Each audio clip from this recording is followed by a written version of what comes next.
Hey, so we're going. I'm Kez. This is Big Jake, Jimmy, and this is a brand new podcast in the Madhouse podcast. First guest today, we're joined by former PDC referee, now on the Madhouse and in the seniors, Mr. Paul Hinks. How are we doing, Paul? You all right? I'm very well, thanks, Ben. Yeah. Good to have you on with us, mate. Good to have you on with us. We all right, lads? Yeah, good. Absolutely looking forward to it. As we all know, Paul is a fantastic first guest, and I don't think we could have asked for a better first guest, really. Yeah, really looking forward to the whole start of it, getting Paul on for the first time. I think it's a real big name, got a great CV, and I'm looking forward to getting started. Yeah, big journey back up from Portsmouth, what it this morning, Paul? 1 o'clock this morning I left, 230 mile drive, 4 hours, going back out my house at 5 o'clock this morning. Oof. No rest for the wicked, as they say. Straight on with your best, mate. Yeah. Lot of sweat loss. Yeah. Well, don't be cursing us out when you get home tonight, Paul. If you're late to bed tonight. Oh wait, no. So yeah, first of all, then, Paul, I think we're better off starting with a timeline at the very start of it. Growing up as a young and in South Kirby in West Yorkshire, massive mining community. I can imagine, pubs and clubs back then would have been absolutely booming for, like you said, with darts and that as well. Yeah. My dad was actually a coal miner, Derek Hinks. He worked at Frickley Pit, and he was also a professional boxer. Nice. He had 5 professional fights, won 4 and lost 1, and he used to fight 8-round matches, which I've been informed that is it's good quality boxing, like so. Wow. But my dad, he were into darts as well. He used to be one at league secretaries local, and that's basically, eventually that's how I actually got into darts. Wow, brilliant. Which I can go on to elaborate if you know. Yeah, I mean that was going to be my next question. What are your earliest memories of darts? Your first sort of time that you walked into a pub or a club and played your first game. Can you remember that? I'll be honest, I can't remember my first game, but I can remember when I was at a school called Minthorpe High School, and they used to have a youth club place, and it used to be called the Carnegie Centre, and we all used to meet up at a pub called Barnsley Oak, and one day I was actually watching these 3 men throwing darts on a board like this, which I'd never seen anything done like that before, and they just said, "Do you want to get up and make a forehand up?" I said, "Well, I've never thrown a dart in my life." So anyway, I got them. I really enjoyed playing with these three blokes on board, like. And from there, I started practicing regular, and then I went and told my dad. I said, "I'm going to join this darts team called Barnsley Oak, and they're going to play in local league." And my dad says, "No, you're not." I said, "Why?" He says, "If you're going to play for a club, you're going to play for a right club." And he took me to a pub where he played from, and it was local, called Old Millertel at South Kirby, which were nicknamed Swinger. And I went there and I started playing in they had 2 sides, an A and a B, and we used to play in Monday night darts league. And myself and my old mate, who sadly passed away during COVID, Trevor Jones, we were captain and vice captain, and for first 8 seasons we did the league and cup double for league as captains. Brilliant. Not bad, is it? What league was that in? It's the South Kirby, South Hemsel and Upton and Moorthorpe League. Still going? It's now called the SESCO, which is South Hemsel, South Kirby, Upton 701 League. I think probably I don't know if I'm going to quote something now.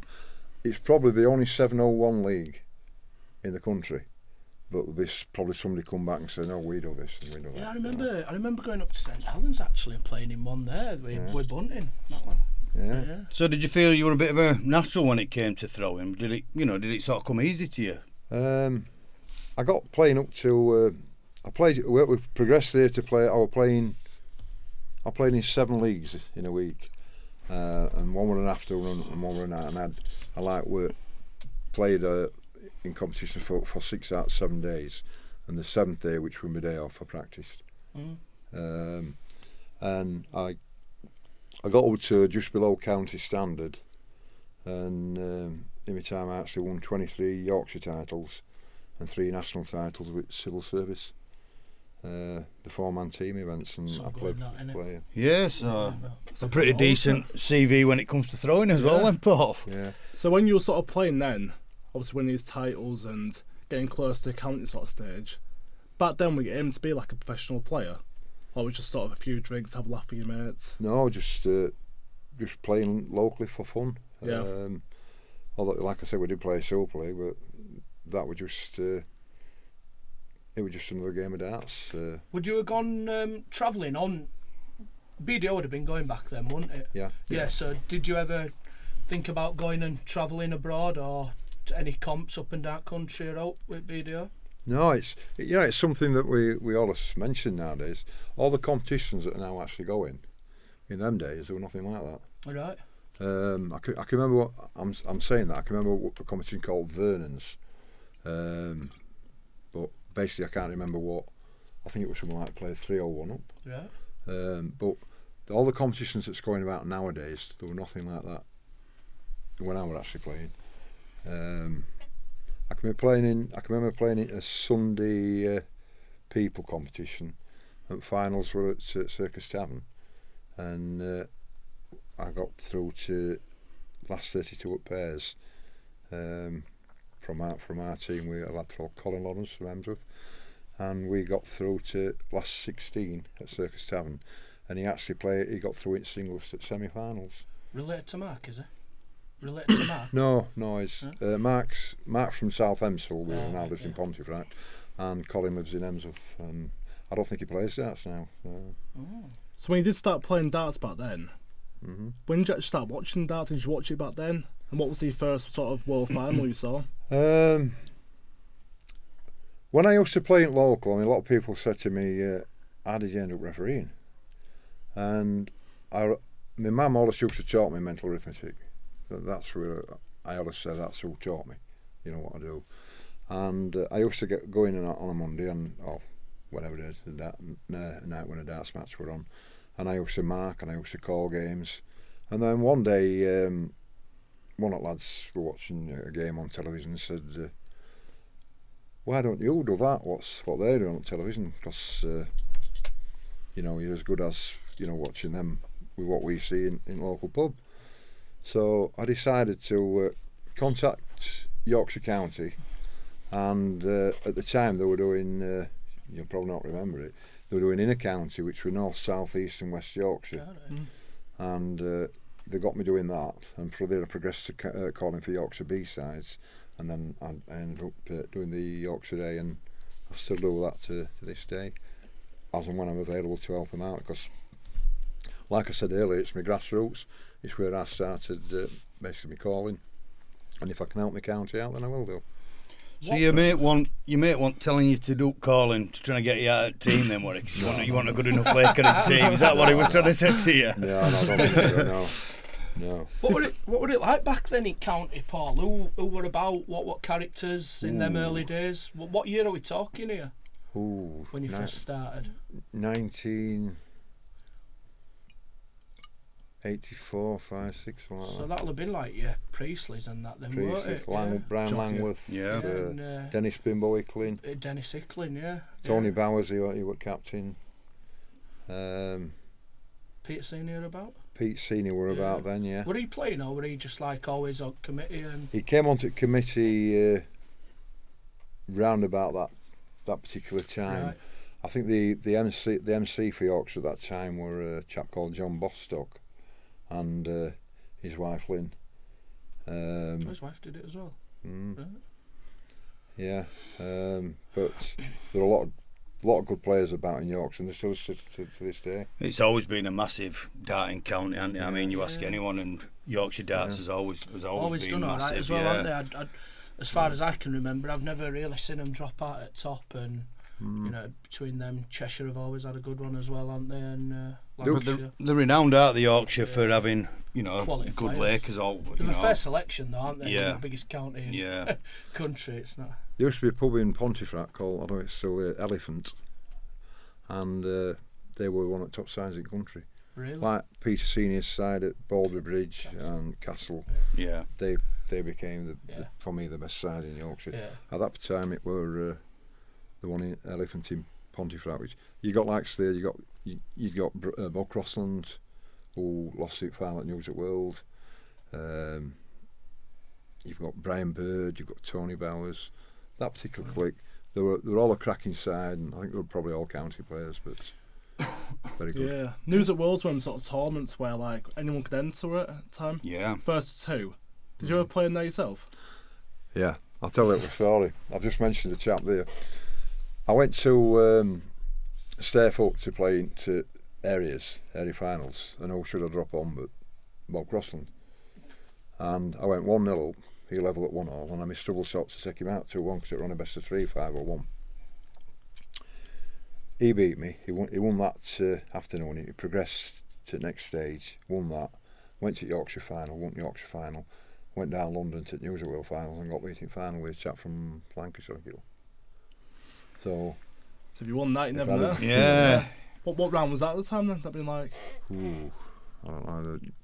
You probably draw somebody out of another pub first of all, and then you go play somebody from another pub, and then they have area final, a final. It was a brutal tournament though, wasn't it? News at Texas World. Dunes You had that. to be, you know, on it every single dart, didn't you? If you were going to win that, it were a special achievement to win Martin that. Adams won it once, and Bobby George famously, George, were classing that. It's a tournament that. I think if you've got a News at World on your CV, you know, You've done well. You know, you've done well, haven't you? Yeah. Fair field, wasn't they? Yeah. Bob is a very good friend of mine, and I went down, and we parked. We didn't know one another at the time, and we parked his car outside of one another on car park, and he was playing that day, and I think Yorkshire champion were Alan Glazier. All right, nice. Ran in Black. He used to have a pub called From Black. Rochdale, wasn't he? Well, he had a pub at Weatherby called Black Bull, and he qualified through that. And I think Bobby beat him in final. And a unique thing of what Bobby George did is the only player ever to play in News at World finals and not drop a leg at darts. Oh, really? Wow. Well, That that's takes some some doing achievement, that, doesn't it? Wow. he should have won the World Championship as well, Bobby Yeah. George. He had a chance, but Just going back to Yorkshire days there, Paul, when I asked you some characters and that, one of my good mates from back home, and you know his son's a good player. I'm good mates with his grandson, Ray Batty. Ray Batty. Yeah, you got fond memories of Ray. Yeah. You know, I think he had a good quality career at BDO, did he? I think He played for England. England international. He's very good friend who we knocked about with for Dave Crossland. Dave Crossland, from Olney, that was. Yeah. We know Dave, yeah. Yeah, I can remember Ray and Dave playing for Yorkshire. Some quality players there, like. Didn't they go to Derbyshire? I believe. I think Brian actually told me that Dave did go to Derbyshire. I didn't know Ray did, but I don't know what went on. But you'll have seen some players come through Yorkshire, you know, and same as, you know, when you first see these players, have you got that instinct, you know, like, oh, this player, you know, there's something about this kid or there's something about this bloke? Yeah, quite a lot. yeah, it feels like back then. Like, obviously now you can't imagine like Humphreys, Little, Van Gogh playing like a local tournament. No. Back then, all the Bristers, the jockeys, the Big Cliff, those things playing the local tournaments include obviously the majors. Well, thing is there'll have never have been a development tour, will there? What? Yeah. You know, that's their stepping stone to make it to big time, Yeah. innit? Like, I mean, I've played in it myself, but it's, you know, great. It's just quality and all these academies what are starting now. It's back then it were like Yorkshire Youth. We had to play in County, pubs, didn't you? You know, that's how you got about. yeah. You played pubs, clubs, you know, local tournaments, and that were your way of, you know, working your way up ladder, wasn't it? Yeah. So when you first started playing local tournaments, was there any professionals actually who were younger that actually went to professional player afterwards that you versed? We went round to country at BDO events to play on a weekend in competitions that were run by BDO. I never did anything in them. Like some of our lads, one of our lads that went to Yorkshire Classic, and recollect him getting all the way through to quarterfinals at Yorkshire Classic. Tony Harris, who you know were very good at the time. We had a couple of county players played in our local side. Ronnie Wright, very good mate of mine. Trevor Jones played for county. Did Dave Smith ever play county? Dave Smith, yeah. Yeah, Yeah. obviously Jordan's good mate. Dave, Mark Lawrence, Mark obviously both of them two Yeah. went on and played Yeah. to play at PDC, didn't they? So some quality players in and around, like I said, Pontefract, Thamesworth, Castleford. Yeah. A proper stomping ground for some quality players there. Yeah. Well, John Utley as well. John Utley, yeah, of he course. still plays. Yeah. Mark Lawrence, John Utley, they're playing. Frickley lads, are they? Yeah. But we moved down to Pretoria, and Sam Smith Brewery, that's where we're playing for in local league. Yeah. But Sam Smith Brewery have just recently closed Pretoria, so we've had to look elsewhere. And Southampton United Services Soldiers, they've got an upstairs room, and they've already got a side, so they've allowed us to play upstairs, which is very good of them. Same as you must have seen, like, you know, we've had John Boy as a Yorkshire World Champion, Scott Waits. You must have seen them progress, you know, through the careers and that, and you know, to see them two win a world title. Yeah. I mean, you just mentioned something there, Jimmy, about, you know, what players I've actually seen coming through from like a Yorkshire level. Understand you've got the man himself. You've got John Walton, who will jam. Yeah, and Dennis, You've not got to forget. Dennis, obviously great. He's one of the greatest ever Dennis. players ever. Yeah. Two-time world. I can remember refereeing for one, and I said, he'll go far, this lad. And it was Dean Winstanley. All right. Yeah. World final, wasn't it? Yeah. I think he did a 9-darter, and nearly. I think he's still running now. Yeah, he nearly jumped off that stage, didn't he? Well, the thing is, why didn't the camera ever follow him? I know. did a 9-darter at Ali Pally in the Courthouse in Scotland. Yeah. Yeah. He was a steady player back then, but he fell off, didn't he, like a lot of them. His Got to BDO final. His wife still plays. Lorraine, yes, Yeah. Lorraine's still Lorraine, going. yeah. She's still one of the top lady players, isn't she? Some girl that I know actually goes to a local and sits with Lorraine and Dean quite a bit. Yeah. I think he's a long distance. Yeah, I think he's got his own. Like I a think he's got haulage his company own now or haulage something, company, hasn't he? Is Yeah. it over the top Yeah. haulage or Oh, something that's like it, that? OTT, innit? Yeah. I was shocked to see he's only 44. That 9 dives, like 29, 30. Yeah. So going back to, you know, we've covered a bit of your darts playing career, Paul, and then obviously you moved on to calling. So, you know, where did that come about? Can you remember your first time calling a game, or were it in a local pub, or? I think it was a county. All right. Straight in. Yorkshire county match. Well, I did in a county, then I did county B, and then I progressed to doing Yorkshire A matches. And I met up with Dennis Priestley, and I started doing exhibition works with Dennis, and then I was doing a county match at St Patrick's Club in Emsworth. I've been asked to go back because I'd taken a break from county, and I went back, and a lad come up and were refereeing, and he said the PDC were looking for a fourth referee to link up with Freddie Williams, Bruce Spenley and Russ Braden. He'd been lucky enough to be called up to Reebok, and when I look about 4 referees when they used to have at UK Open at Reebok. At Bolton, yeah. Bolton. And Freddie Cooper, they called him. And at that time, the other referee for Yorkshire had been called up to do England duties. That was Rab Butler. All right, Of course, yeah. God, I forgot about Rab used to do them as well. Didn't So he? I went back, and I was doing back to county, and then I started doing these exhibitions with Dennis. Fred had never got called. He went for like, you can call it a trial with PDC, and he never got called back. And then when me and Dennis were actually going out to California to do some exhibition work, and then going on to Vegas for Desert Classic, and he said to me, "How do you fancy going for fourth referee slot?" He says, with PDC, he says, "I can vouch you're as good as, if not better than, you know, what they've got." Which I found hard to believe. I mean, you've got 3 world-class referees. Yeah. And I thought about it, and I said, yeah, I'll have a go. So we had a word with Tommy Cox, who was PDC's tournament director at that time, and Tommy said, yeah, we'll listen to him in Blackpool. So we went his own separate ways. He played Desert Classic, we came home, and we were at barbecue at Trevor Jones's, mine and Dennis's very good friend, and Dennis says, have you heard from Tommy? I says, no. Anyhow, we rung Tommy up while we were there that day. And Tommy says, yeah, well, I've not forgot, we'll listen to him in Blackpool. So Dennis says, what pub do you want him to come to? And Tommy says, pub? Pub? What are you on about, pub? He says, he'll go straight on live television at Will Match Play. And I went along, I bought an old tweed suit and all that. Quickly, like a greenhouse. Yeah, like a greenhouse. And I did Dennis Smith against Steve Brown from America game. God, Dennis Smith. And I can So they remember, threw you straight onto telly? yeah.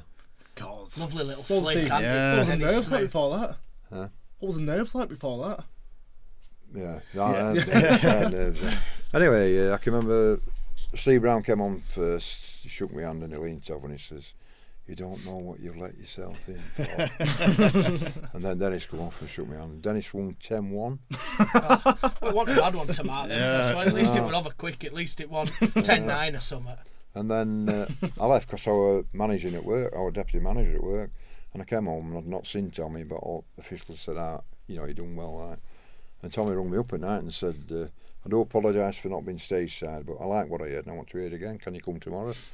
I explained I couldn't, and he says, don't worry about it. We will see it again. And it was good with his word, and he saw me again, and they liked what they heard, and I became PDC's fourth referee. The rest is history, so You they have say. probably touched on it there, Paul, but what it actually like, what we're going through your head about, you're doing Glass Out and working men's club, Yorkshire, Yeah. and now they've just asked you to go straight to Winter Gardens, not doing a PDC Pro Tour or out, what it back then on floor, but you've gone from Glass Out and working men's club to arguably back then, well it still is, the second biggest major in the PDC. What we're going through your head there? I was very nervous at the time, which understandably I think anybody would be. But once I actually got through it, a big sigh of relief.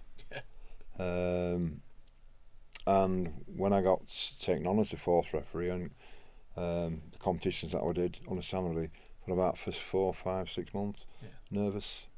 And nowadays the nerves have gone. Second so nature to you now, I suppose, isn't it? you're just out there to do a job at the end of the day. Another thing, what I enjoy is like when two players are playing on a dartboard, it's their game. It's nothing to do with the referee or any markers. It's the players that's there.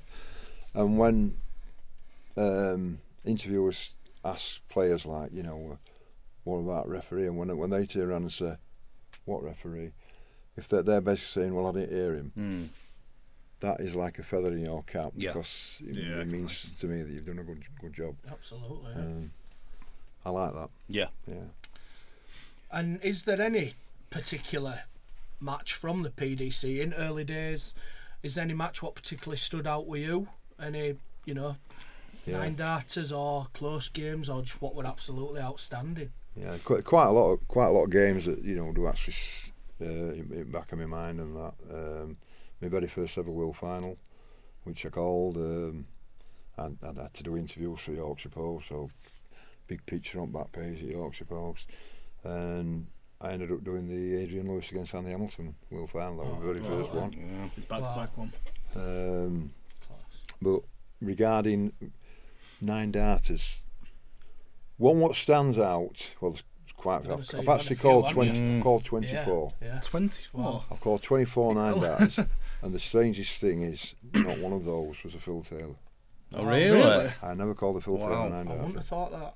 No, I wouldn't have thought that. Wow. No, Did you call the 2 9 darters in one game with Thornton and... that's what I want to mention. Oh. Yeah. Weird, wasn't it? Yeah. Weird, wasn't it? Yeah. The Will That must Grand have Prix been in brilliant. Ireland, Yeah. James Wade played Robert Thornton, and both players double in, double out, both hit a nine darter against one another in the same match.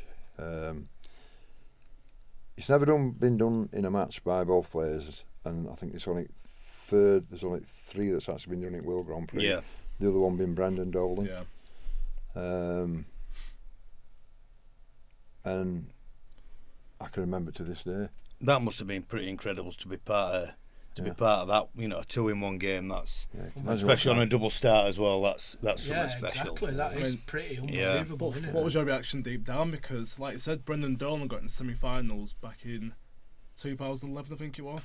And to watch that 3-4 years later, getting 2-in-1 game. Yeah. You're even yourself thinking, bloody hell, what's going on? It's a great feeling inside Yeah. when you see the sixth that win, but when the seventh was in and the eighth, you go. You're prepping yourself then, like getting ready. Deep inside, you know, when the ninth goes in and you've got a 9 darter, you think that's on my CV. But you've got to be professional because you're up there and you're calling a game, and you've got to, you know, run through it, game shot on the whatever leg it is, and then move on to the next leg. And then when you get to it and you think, oh my God. Yeah. So obviously What the is players are nervous, but how do you feel in yourself? You must be quite nervous, like getting ready for it. You are, you know, when the when the eighth dart's gone in and the ninth is going, oh, go on, get it. And when it goes in, it's it's like something that lights up inside you. Yeah. I can imagine. We've gone on about like characters for BDO, and there's plenty at PDC, isn't there, from you know early days like Manly and that, and that would a good one, wasn't it? Manly and Adrian Lewis back at Circus Tavern. That would a beauty. That you're having it large. Yeah. Have you ever had to sort of, you know, get between two players, you know, anything like that to, you know, calm it down a bit at all, you know, anything on them lines? Yeah. Well, there were two big games which came about. There were the Grand Slam one up to Wolverhampton between Gerwyn Price and Gary Anderson. Oh yeah, classic match. You know, I look at it. I mean, there's players that get on stage and if they hit 180 and they go silly late. Gerwyn used to do it, but he's not the first one. There were people who used to do it before him and what have you. But when I got the actual world final during COVID and it was Gerwyn Price against Gary Anderson, that's we think, oh, here we go again. But now it's at the end of the day they're all there and they're there to do a job. Do you think he's trying to put anyone off when he's doing it? Oh, I think he's just a very passionate, loves winning, doesn't he? I don't think you can. I mean, for 180s, I suppose you can say it's a bit much. Especially at that standard. Yeah, everyone reacts winning differently, legs, especially when it is leg format as well, or really set format, especially. Sets as well. It's at the end of the day, it's their job, and there's a hell of a lot of money online for themselves, for their family. So with all this, like, you know, when Mervyn King or something's at back giving it all, really, it's like, well, especially when Wade made that comeback in the Grand Slam. Was it Grand Slam? No, it was the. That were. No, it was the Masters. Or But he 10-1 down or something. It was a long way behind. I think Mike's like 9-2 down. He beat him, didn't he? Yeah. And like Wade barely even give it some actually. And Mervyn King's just at back getting it all. Really? Well, yeah, I'm 9-2 down or whatever, and I've beat you. I am going to give it. I am going to give it. 15 double top, I remember. Yeah. I can't remember what might have been European Championship. I think it was a major, mate. Can I just go in on that one? Yeah. We've been talking about, you know, Yorkshire players that's come through and they've made the grade and all that. We're forgetting one with what they just come up with there. Scott Waits. Yeah. Scott Waits. He won Grand Slam. That comeback, that was something else. Wasn't it? Beat James Wade. I remember a few weeks ago, I interviewed him, and even he said he versed Phil Taylor. He got battered the year before against Phil's in final. He said he was sat there. Yeah, lost in the final, and then it was 18-2 lost in 2009. Yeah. They versed Wade the year afterwards. So just like he got there and thought it can't happen again. Yeah. He never gave up, and so he heard his dad screaming in the background, shouting like, "Come on!" Yeah. He refocused. Before you know it, I think it was 16-12, 16-13 he won. I can't remember what score was, but that many games. Yeah, hell of a comeback, like it was. So, what about like now, Paul? We see a lot of, you know, like this whistling in crowd and, you know, and all this. Like back in day, you know, BDO days, it were dead silent. Obviously now PDC crowds are, you know, crazy crowds now, aren't they? And do you hear that whistling and, the shouting out when they're playing, or are you completely focused on game where you don't actually hear the whistling? You can actually hear the whistling, yeah. But what do you do about it? The only thing you can do is if you stand up and say, whoever's whistling, can you stop doing that? Then there's everybody starts doing it basically. Oh yeah. You can't run off stage can you? All they can do is basically when you come to a break, is have a word with security side at stage. PDC have their own security, but the arena will probably have their own security as well. So if you have, as a referee, if you have a word with whoever stage side at security, they'll have a word with their gaffer, and they will then in turn, I would imagine, have a word with the arena security to actually, if the referee can pinpoint where he thinks the whistling is coming from, they can actually keep an eye out and hopefully find the person that's whistling and probably remove them from the building. That's the thing, 3,000 people whistling, you can't freeze them out, it's can tough, you? innit? But it is bad for the players because... Do players come, do they come to you and say, look, Paul, this, Oh, yeah. Get a word in here when they're picking darts out of board or something. Yeah. So what was your last ever World Championship game you were playing? Well, at PDC or PDC. World Seniors? PDC. It was Gwen Price against Gary Anderson. The last one. What was it like being your last game as well? Was it quite emotional? Well, I didn't know it was going to be my last game. But it was behind closed doors anyway, so there was no crowd at all. So it's just strange. Yeah. Strange. Yeah, but that were a strange feeling, refereeing with no one there. The very first night there were a crowd, and then I think COVID took effect somewhere like that, and they said no more crowds, and that's why they play the complete competition. Because I suppose, players bounce off crowds' reactions, but I'm guessing you will as well. When you're refereeing, you're calling, you'll be, if it's a really loud crowd, you'll be sort of bellowing out a bit more, won't you? Yeah. You try and bounce your 180s off at balls and that, yeah. We won't ask for it yet. Yeah. It must feel weird though, screaming 180 with no crowd there. Weird, isn't it? Yeah. Because you watch on TV, I watch all the off-TV tournaments as well, so obviously it doesn't seem too unusual. When you watch it on TV, and obviously you're shouting 180. Yeah. And then on Pro Tour, they're whispering down mic. Yeah. Off TV, it's like 180. 180. Yeah. 180. Yeah, it's not that. Do you have any pre-match rituals then, Paul? Do you have any? Do you go through motions like? Do you build yourself up for it, or is it just a case of getting to the venue, just have a little chill out, and then straight on with it? Just getting to the venue, seeing what matches I'm doing. Yeah. And then just going from there. Yeah. Obviously, you started refereeing, was it 2004 for the PDC? Yeah. So look back 21 years later, did you ever expect to be still doing it? No, not really. No. I just love doing what I do. Yeah. I used to play darts regularly, but when I started refereeing, I didn't get time to practice. So you miss out on that. I can't hit a board now. Yeah. We'll see that later, Paul. Don't be excited with excuses already, Paul. Yeah. When you started doing that then back then, because a lot of people now, if I'm going to a tournament and I play a match and I lose, I'm like, I'm mad, but I don't really fancy it. Back then when you were doing it, you sort of really enjoyed it straight away. Yeah. Yeah.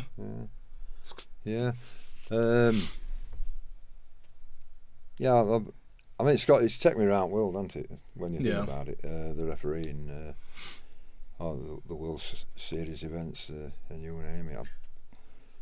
What is your favourite tournament on PDC? Where have you been? Obviously, you've got some belters from back in there. Desert Classic and that in Las Vegas. I've done Desert Classic in Vegas. I did US Open in Connecticut. Final day with Barneville against Taylor. Oh. No, Barneville beat him? No, I think Taylor beat him. But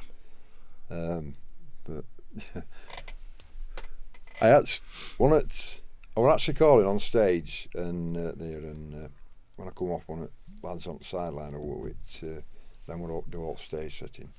And we're based from Hull. He said, Martin Leake. Martin Leake, it was Speedy. He says, American TV, they want you to go in one of the studios at back. Apparently, your head's still shiny for American television. And I went, "It's a joke." No. And I went in this studio at back, and a woman came in and put a white gown around me.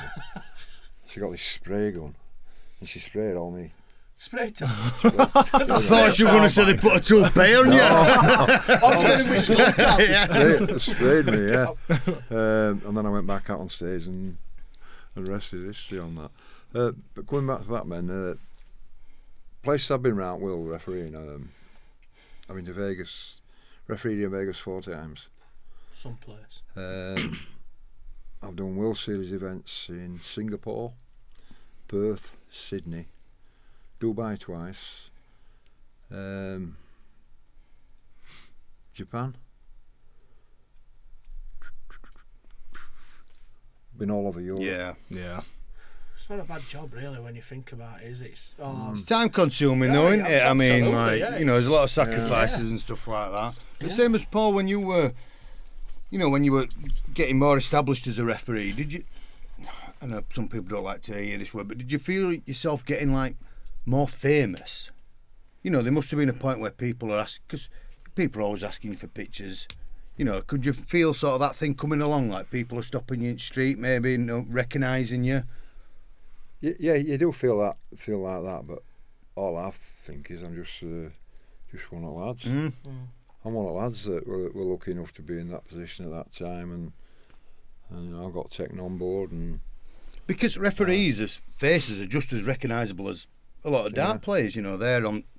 Yeah. You're on TV probably more than what a lot of players are, so you get that recognisable face, don't you? Yeah, probably. Yeah, that must feel good though, because obviously you've gone from a pub marking people. Yeah. Back then you've had like Phil Taylor, Manley, John Logan still playing for a little while, Roland Schultz, and all these players back then. It must have felt like quite extreme. Like it's gone from a pub to big TV stage. Yeah. Yeah. Yeah, and then end of season, like you always go to. I don't know if they still hold it now. They used to have PDC Awards night at Dorchester. Dorchester. Yeah. I remember. I remember the first year I went there. Me and wife, we travelled up in a taxi with Roland Shelton and his missus, who we've just mentioned, and they don't drink. They just drink water.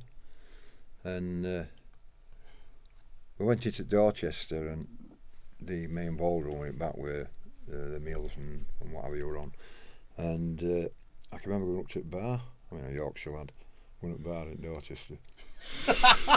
This were a new experience already, wasn't it? Stickers of John's in there. I said to the wife, what do you want to drink? She said, I'll have a gin and tonic.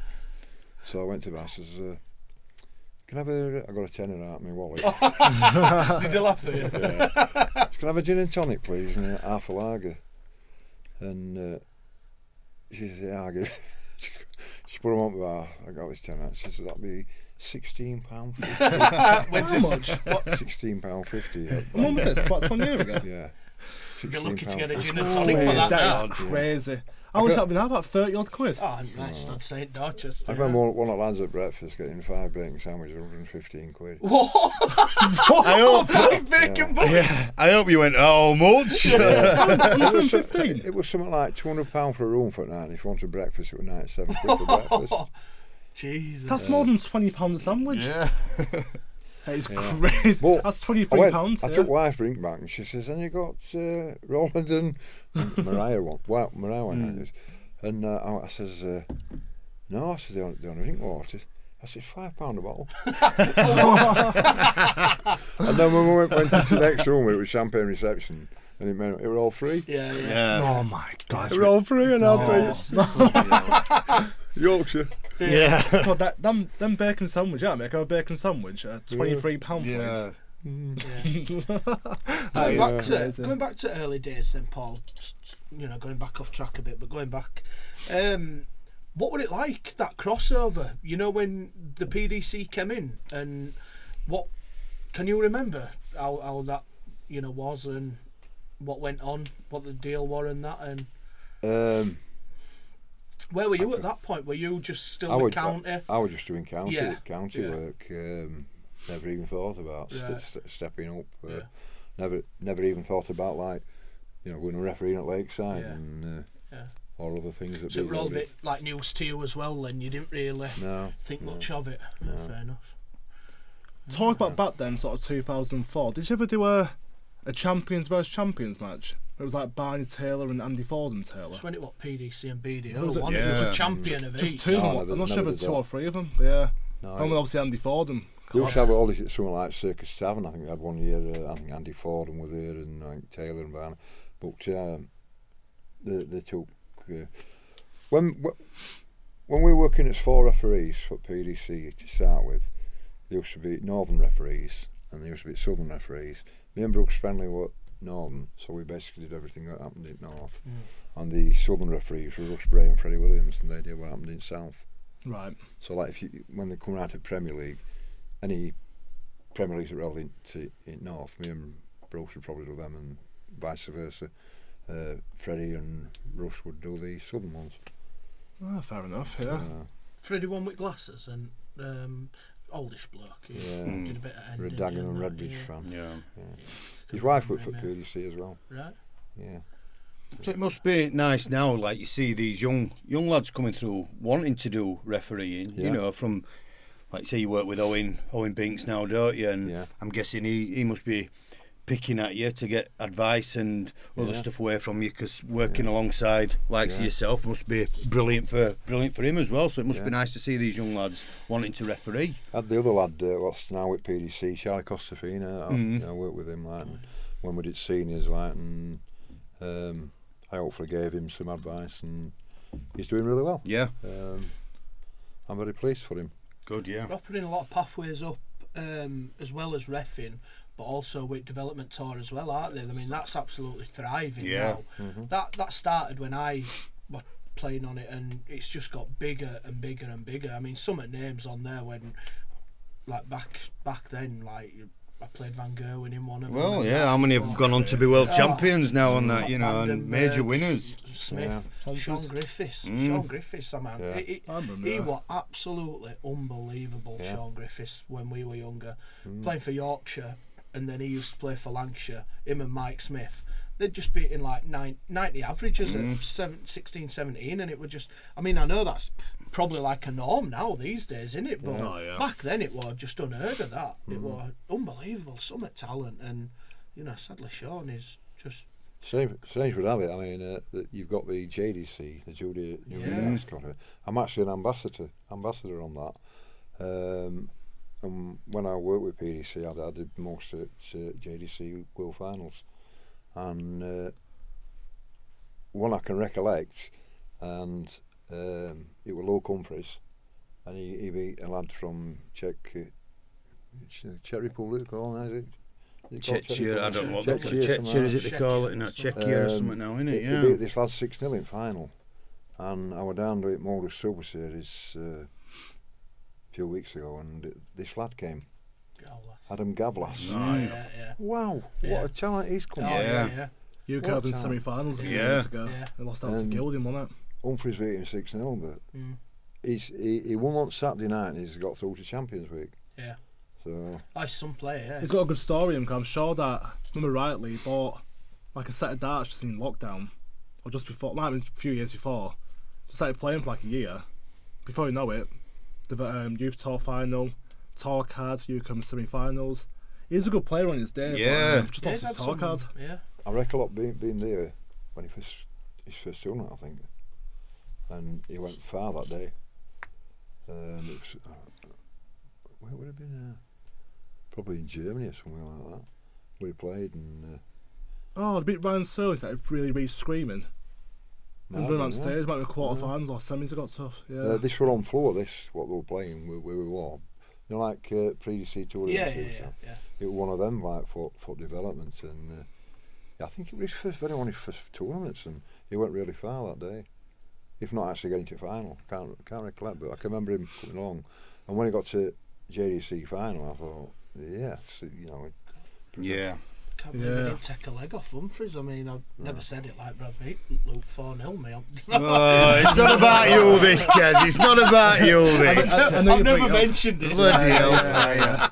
So, you know, like players then, like, say 10 years ago, the young talents, like, back then, like a Max Hop, a Benito Van der Pass. Yeah. Did you ever thought, like, because they've gone from, like, top 16, or near enough, just, Van der Pass, not seen him in years, Max Hop's got a tall card back. Back then, do you expect him to maybe, like, go further, maybe win majors and stuff like that? Yeah. There's a chap that's now actually playing. I think he's into match play, and he went at Modus Super Series when we used to play up at Southampton before it went down to Portsmouth, and he got dartitis. Van then? Do you know what I mean? Yeah. And there's one of your answers to your question. He's one that's actually come through and he's up there with them now. Yeah, he's got a real chance of winning a match. Yeah. Hard game against Humphries first round, but gets past him. Yeah. Real opportunity there. Yeah. Is it, Paul? So when you get to a venue and you find out what games you're doing, is there some games where you're like, you can't wait to get on there and I'm like, this is going to be a belt of this one, and is it exciting for you as a referee as it is for us fans watching it? Yeah. I like to go on.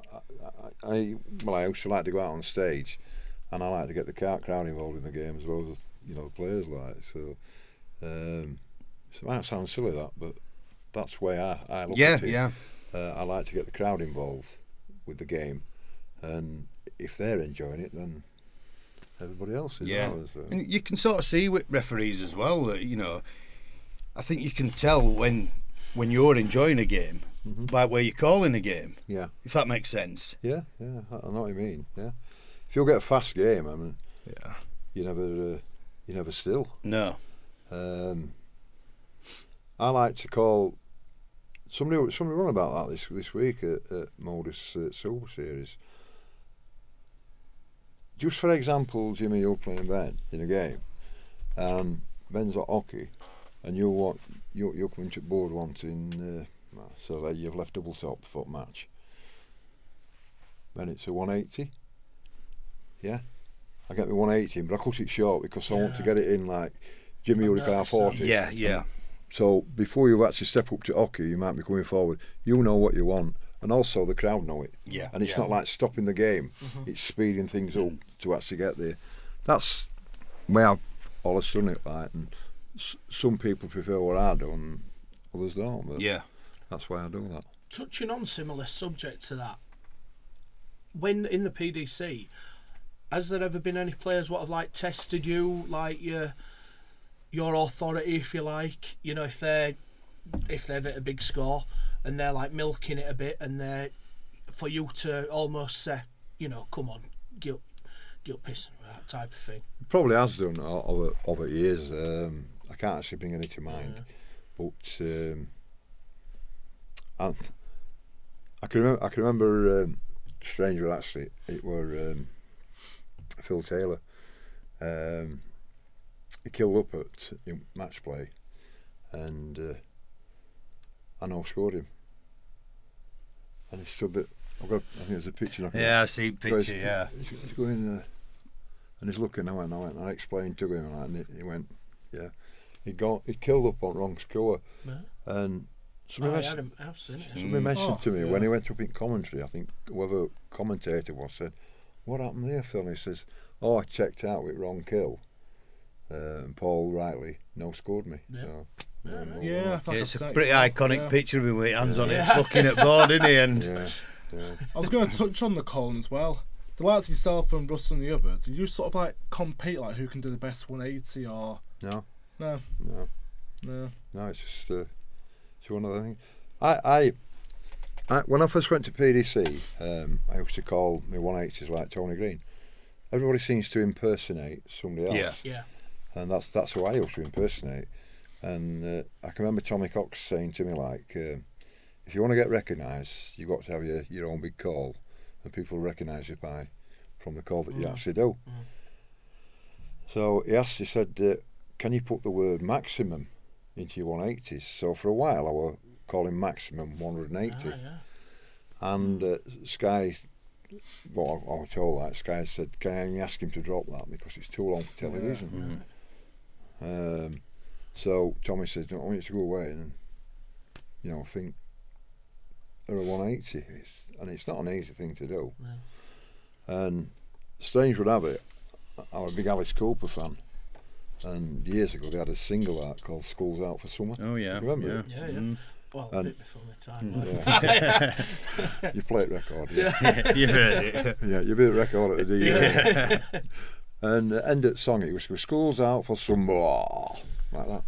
And I thought, I can make a 180 out of that. And that 180 that I call to this day comes from Alice Cooper's School's Out. That's pretty cool. Started that, yeah. Yeah, there's players and what have you. And they thoroughly enjoy it. And they'll go anywhere in country to actually watch a World Seniors event. Regarding players, from my point of view, I'm seeing players that I've refereed for when I'm working for PDC, and fair enough, they are getting older, but it's still great to actually see and call for them because they're doing maybe not as good as, but they're still thereabouts playing darts at a high standard. Yeah, there's some quality players still about, and you know, a couple of names who always are there and thereabouts in it as well. Richie House and his, I mean, what a player. He's always, like I said, there and thereabouts in every one, isn't he? Really, He's almost had like a second career as Richie from seniors, hasn't he? You know, he's he didn't quite cut it in PDC, but you know, he's one of the top players in seniors, and you can't knock him for it. He's he's making a decent living out of a. To be fair, it's given our players a bit of more of a second life again, because 100%. Ross Montgomery retired, does that. He came on to the Pro Tour for a bit. Rob Thornton. On seniors, Yeah. Rob Thornton. Big Endo. I think fair enough. When it first started, like there were like an individual player winning certain competitions. I think Robert Thornton, he win that. But there's not like the same person or people that's winning everything. It seems to be changing every time you come to a tournament. It's like changing. Like you just mentioned, Ross Montgomery. He won world a few weeks ago, and he won the championship a few weeks ago. Well, Graham Usher won in final with. I'm surprised Barney didn't win. Yeah. Yeah, we're surprised with that Barneville not winning. No, not really. No, because the quality that's actually out there. I mean, what you got like Steve Beaton. I think didn't Nickel ever beat Steve Beaton? Yeah. Steve Beaton's still. I mean, he was throwing well on Pro Tour, wasn't he? Yeah. He's on about going back to Q School. Yeah. I hope he does. He's a great bloke and all this, Steve. What a great bloke. But it must be good for you, Paul. It must give you like another lease of life, not lease of life, maybe that's the wrong words, but you know, like back down at Circus Tavern, new World Championships.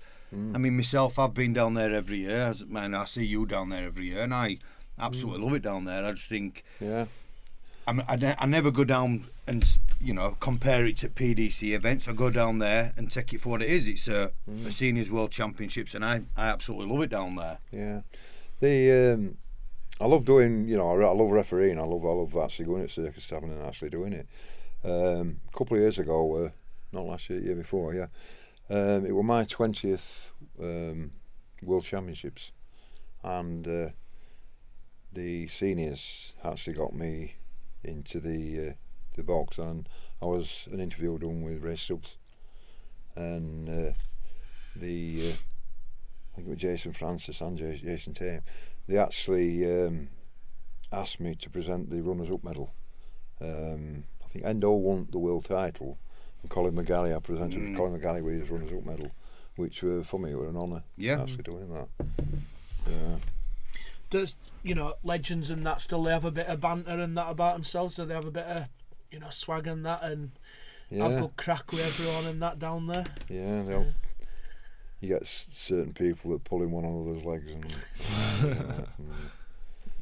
it's great. It's to actually have worked with some of them on circuit, PDC circuit, and fair enough, they've come to end of their like PDC time and moved to seniors, and it's great to actually see them and call for them. You know what they're doing, what they do. I mean, Kev Payne, look at Kevin and that. Oh yes. Yeah. So I could break my heart for him. Yeah, You know, sad to see. Yeah. doing what he's doing, but he's Kevin being Kevin, he stuck to his guns and he's still trying to beat Dartitis. Yeah. And I take my hat off to him. Yeah, Yeah. we actually had him on in an exhibition. When was it? Last November, in a bit of a Legends exhibition, and I've always been a big fan of Kev since I first started watching darts. I remember seeing him and Taylor battling it out in that final, and I've just always really liked watching Kev. You know, really proper art on his sleeve and proper grit. He was a winner, innit? You know, love his yeah. attitude. And to see him there in exhibition, what we held, it was sad to see because of how good he was and how good he is. Yeah. It really was tough to see. It was. Yeah. Talk about the modes and the seniors. Have you ever seen like any bust ups on there? With seniors? Or the murders? Any arguments really on there? To be honest, no, I haven't. No. No, I haven't. No. You see, you get each week at the Motor Super Series, like there's 12 players to start the week, but you only see 6 for the first 3 days. Yeah. The other 6 players coming on a Thursday and Friday. But they all seem to, you know, they're all in the back room, they're all practicing, I mean, you might get 6 players going in there on a Monday, what's never met the other person before. And they come out on stage and it's all the mates, you know, playing against your mate and that. Yeah. They've never met him before. And they just get on with doing what they do, playing darts. And that's it. It is a good platform for your amateurs. And Yeah. that. And, one of my good mates, Reece Robinson, he Mr. Must-See. Yeah, he enjoys it, doesn't he? Up on that stage, The thing is with us, with a few mates, haven't we, who play at Modus, Pete Jakes, and recently Charlie Mamby, who you were just Charlie Mamby, you were refereeing Charlie, weren't you? And One for future. yeah. Young kid, just hope he sticks with it. And A few weeks' time in August down at Motor Super Series, they've got a week where there's 12 players and it's called the Up and Coming Week. Oh, It's yeah, all I've seen that, yeah. Players, so, and I think I'm actually down there to do that one. There's some good Lakers in that, ain't there? You know, these young kids coming through as well. Yeah. So Paul, obviously you've refereed all around world. If you were to nail down what's your favourite venue to referee in, which one are you picking? Winter Gardens, Blackpool. Yeah. It's a brilliant venue. People ask you, ask you why. It's the place itself. It's just got history. Yeah. It's so scenic, isn't it? And It's them, you know, when you look up and everything about the place. yeah. It's funny you say that. I mean, you've been all over the world, Paul. Yeah, all these countries, but best place to be is bloody Blackpool. Yeah, it's mint. One of the things Especially that truly amazes me and it tickles me, I have to laugh at time. I laughed at time and I still laugh to this day. I went out to Yokohama in Japan to do World Series,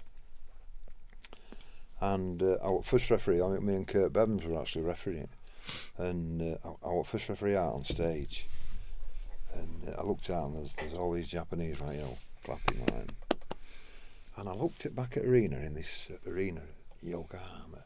And first thing I saw was a Union Jack with Bristol City written on it. You think, what?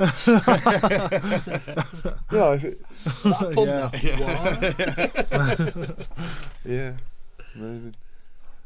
I was going to touch back on but we mentioned Charlie Mamby. Obviously, we've seen players who have come from the murders like Littler, Owen Bates, Adam Warner, Justin Hood, all got tour cards now. Is there anyone else there that you look at and go, you know what? He's got potential to maybe win a major or definitely get a tour card? Yeah. I've seen one this week. Tom Sykes. Yeah, he's a good Tom player. Sykes. Yeah. He's from near us, yeah. Phenomenal talent. Yeah. There's quite a few on there what's played just this way. I mean, Graham Usher. Yeah. Danny Hansen. Oh, yeah. He won a Pro Tour for them. Yeah. There's a young lad been on there this week. And he said to me, his throwing ability is very good. He said, I just need to get better my doubles. They call him Dan Hands.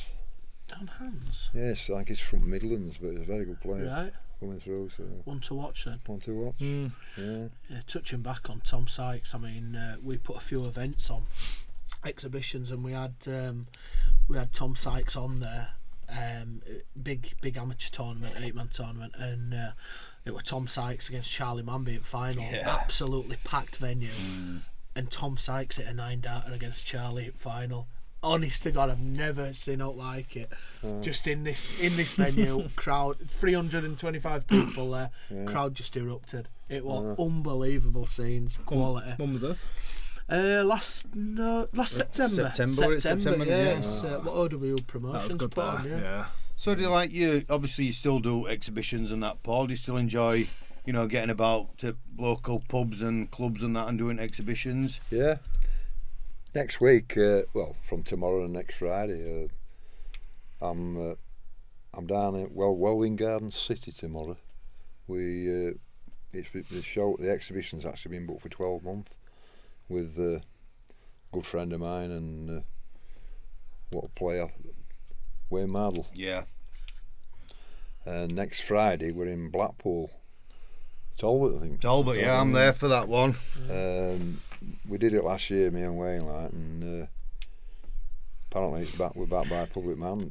They wanted us That doesn't surprise I'm me. going to say I can imagine why. Like, If you're watching, Wayne, love you, man. Yeah, so see you tomorrow, Wayne. Yeah. What's the most bizarre thing you've seen on oche? Ooh. Most bizarre, most laughable one were a chap from I think it was China.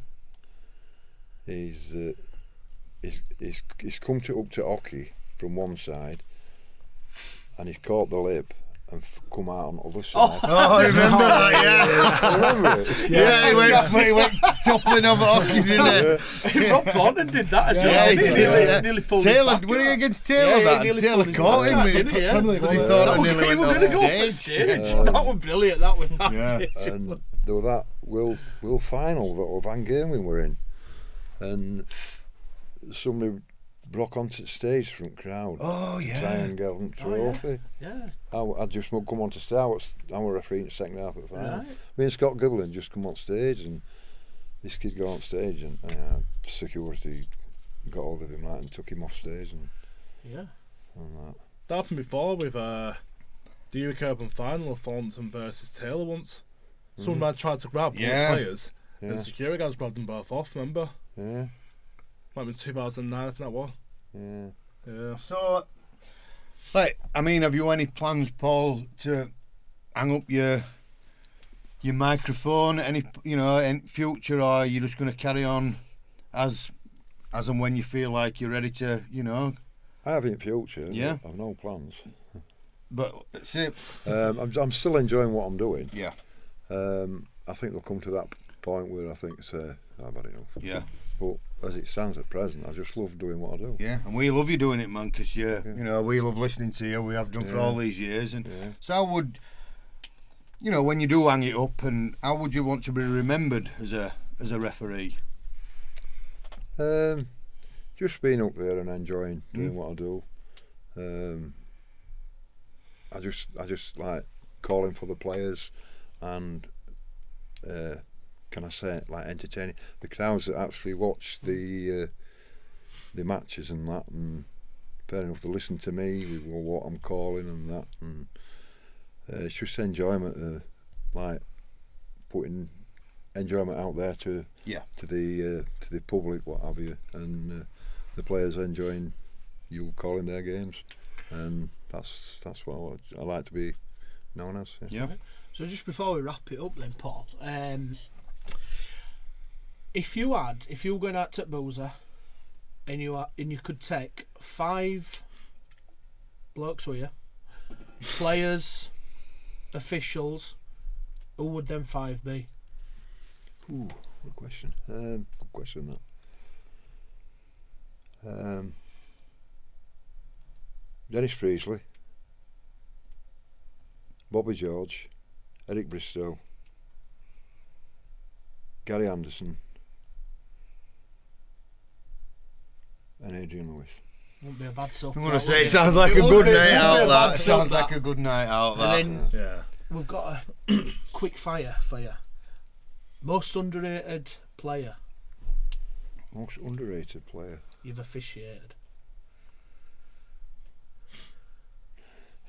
It's got to be Terry Jenkins because he played in 9 majors and he got beaten all 9 major I finals. used to love So. that bloke. Hardest player to mark. Hardest player to mark. To call for.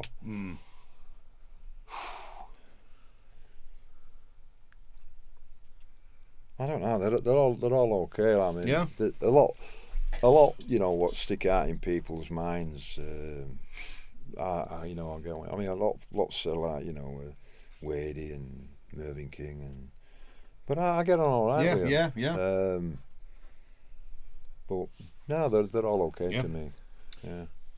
Finally, who's got the best 180 call? You or anyone else? That's a I question. don't know. It gets asked a lot. That.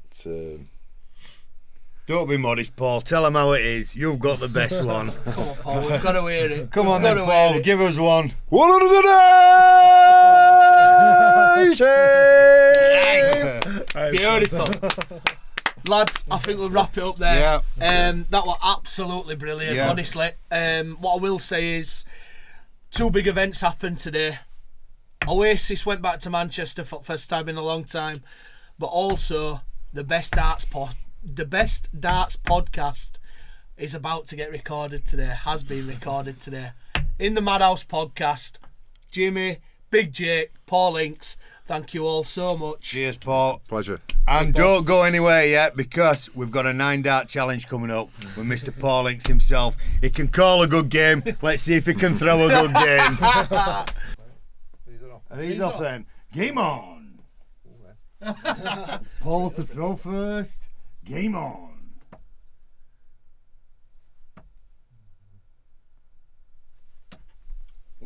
48. You're pretty good actually, Jimmy.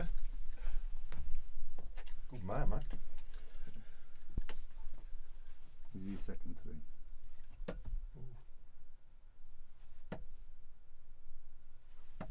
No. 22. No, go on, you've 3 left. It was So you've got 70 so far. 70, yeah.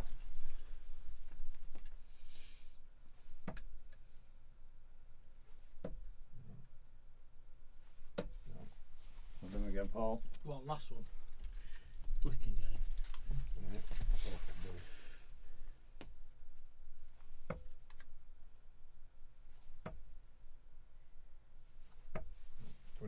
23. 93. So Paul Hinks scores 93. Paul is going to call for us. Go on then, Paul. It's on you now, mate. Game on. Game on.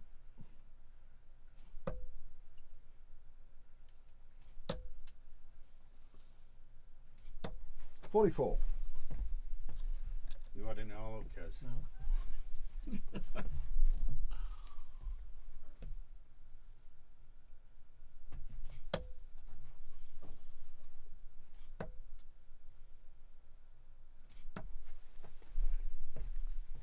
$42.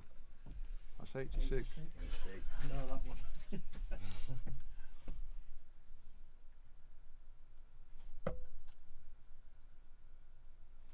Oh, not having a 3. Altogether 97. 97. Just because of 11. I've got 100.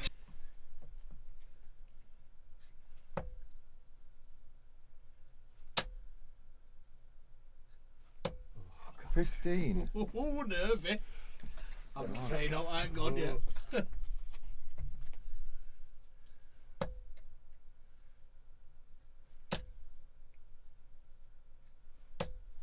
$45. 60.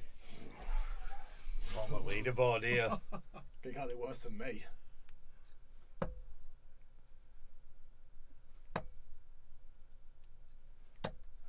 46. 106. 106. 106.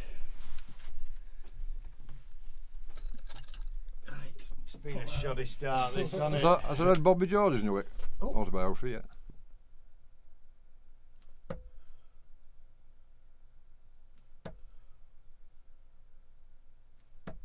$26.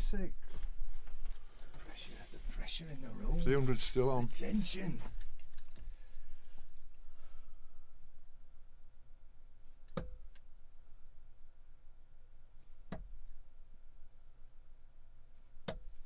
$42.68.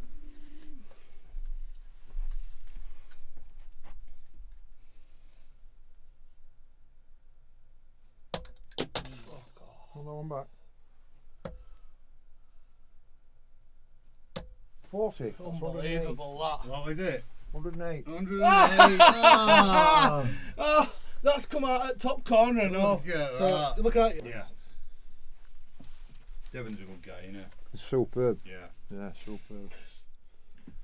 So just before we wrap up again, Paul, we're all, we follow you on Facebook and all this, and I know you love a good jigsaw. I do. So I've come across this in a little shop. This is Impossible Mystery Puzzle, handmade in Yorkshire.